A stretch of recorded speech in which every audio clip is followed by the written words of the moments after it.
class today, for the next 15 minutes maybe or so, we're going to be learning about something called vector addition. Okay? What is a vector? A vector is a thing that has magnitude and direction. In physics class, we're going to be talking about a lot of things that are vectors.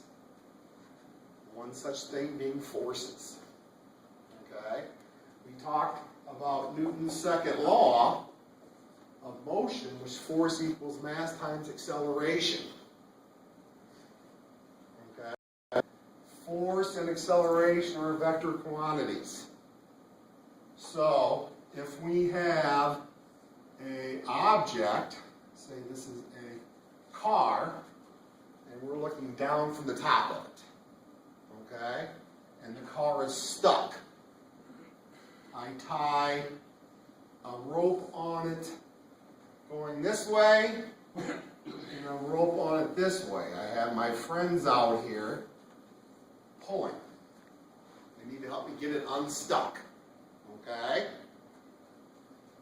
Fred is pulling with, let's say, 500 newtons of force.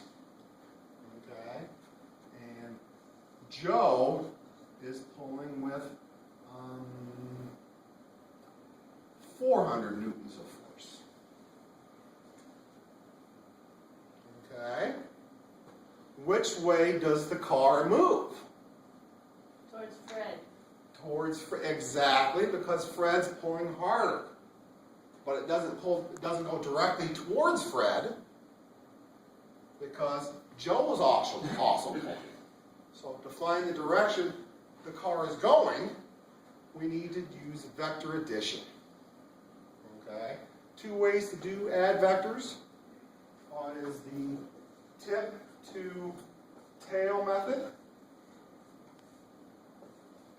and the component method. The tip to tail method, you need a ruler, a protractor, and a pencil. Alright, oh, sorry. You draw the one vector, and then you place the tail of the second vector at the tip of the first vector. So this is Fred, and this is Joe. And then the resulting, we draw from the start of the first to the end of the second. That's going to be the direction the car goes in. Okay? So the tip to tail method is we need to say 1 inch equals 100 newtons. So then this arrow should be 5 inches long, and this one should be 4 inches long. Alright? So then when I redraw it and I measure it, I find this one is 7.5 inches long. I know the total force is 750 newtons, if it worked out to be that. Okay? The important thing, if you didn't catch on, I didn't give you all the information for the force, did I? Because there's two things forces need: magnitude and direction. I gave you magnitudes, I didn't give you directions. So if we say this is 50 degrees and this is 60 degrees. Alright. It's like saying, I want you to go to 7-Eleven and get me a slushie. Alright, well, how do I get to 7-Eleven? Oh, it's only 2 miles away. Well, which way? We have to say, go 2 miles east, or 2 miles north, and then turn west and go half a mile. Alright? We need direction as well as how much. Okay? other method of vector addition is the component method, okay? And they're both equally good methods, but with the tip-to-tail method, with measuring angles and lengths, you introduce some human error. Did I redraw the vectors accurately enough? Did I measure the lengths accurately enough? Okay? The component method doesn't need rulers and protractors and tigers, oh my, right? All we need for the component method is a calculator,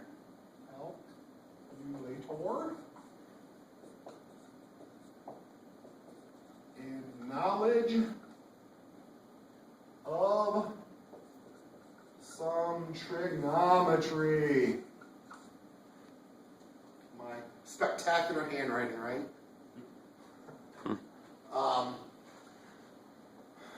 Trigonometry, scary word. Yeah, I'm gonna fail. No, you won't. All it means is, let's look at triangles. That's all trigonometry means. And really, when we talk about trigonometry of triangles, we really like talking about this kind of triangle, a right triangle. Okay? If this is the hypotenuse, and this is the angle, and this is the adjacent side to that angle, and this is the opposite side to that angle. So there's the old memory thing called SOHCAHTOA.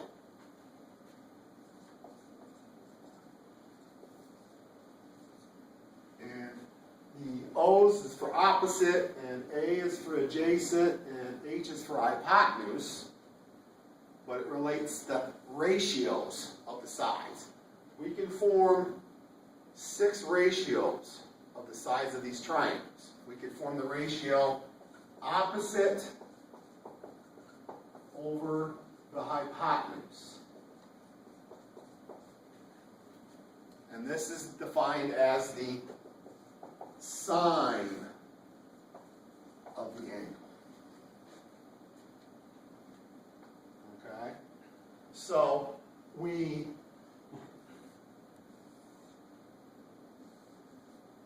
redraw the forces. This is Fred at 500 newtons at 50 degrees, right? And we can use Fred's force as 2 forces being added together. Fred's pulling this way, and he's also pulling that way.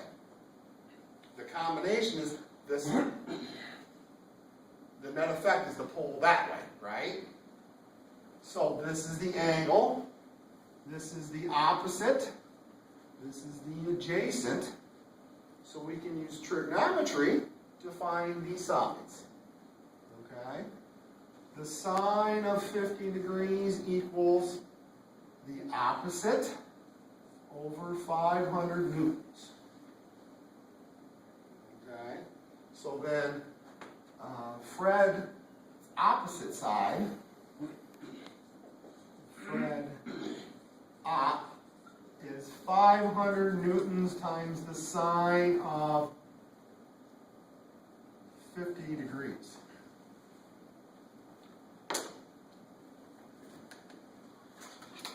And the actual, what does that work out to be? All you people that have calculators out there at home can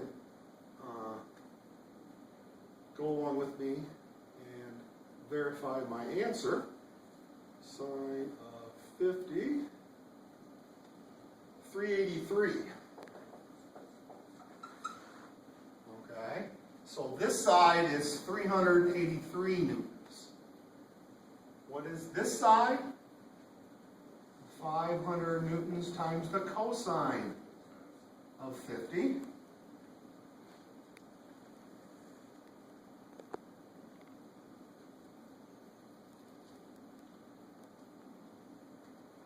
.321 newtons. This really demonstrates the direction nature of vectors.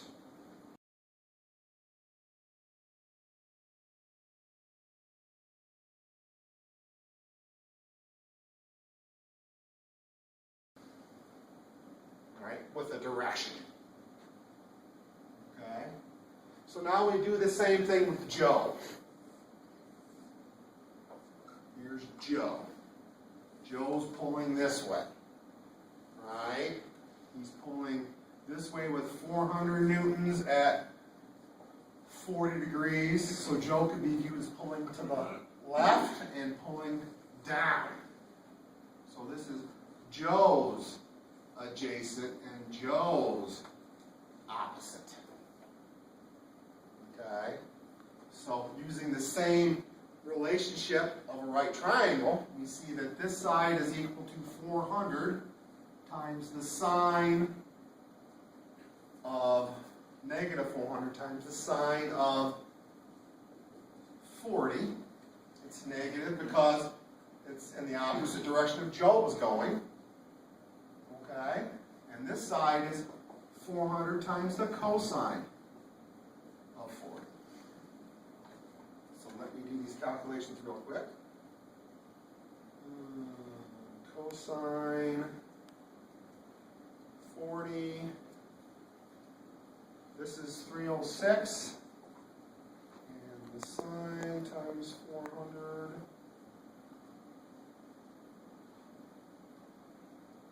is 257. Alright, we're almost done. Yay! Right? Isn't this a form of navigation? Yes, we talk about navigation bearings, right? I want to go in direction 40 degrees north of west. I'm going to hit on that bearing until I see this off my port bow. And then I want to turn 15 degrees south of west or south of east and head that direction for 10 minutes. All right, yes, so it's definitely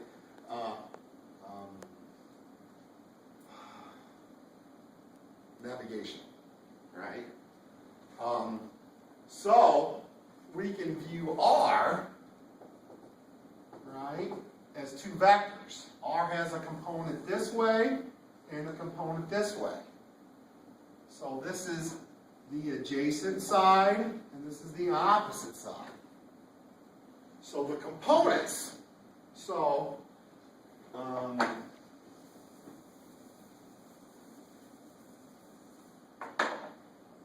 R opposite equals Joe opposite plus Fred opposite. And R adjacent equals Joe adjacent plus Fred adjacent. So for the opposite we have negative 257 plus 383. Negative 257 newtons plus 383 newtons. And for the adjacent we have 306 plus, where did I write it? The adjacent one here. 321. 306 plus 321. So this is 383 minus 257, 7, 6, 2, 126. 126 newtons. And this is 627. Okay, so we know that this is 627 newtons, and this is 126 newtons. Right? And does this make sense physically? Right? It's going to be pulling more towards Fred because he's pulling harder, but it's not all towards Fred because Joe's pulling this way. Okay? So what is this length here? We use another thing from trigonometry, Pythagorean theorem. Right? We use the tangent to find this angle. Right? But Pythagorean theorem says, and I erased my triangle, right? C squared equals A squared plus B squared. Right?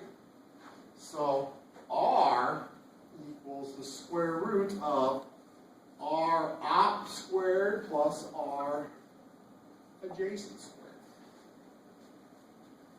That is,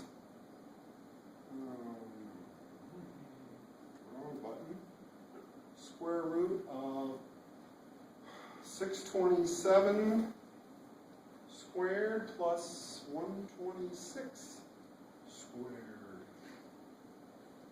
639. All that's left is to find the direction. And we know all three sides of this triangle now, so we could use any one of those SOHCAHTOA to find the angle. Definition, convention, we usually use the tangent relationship.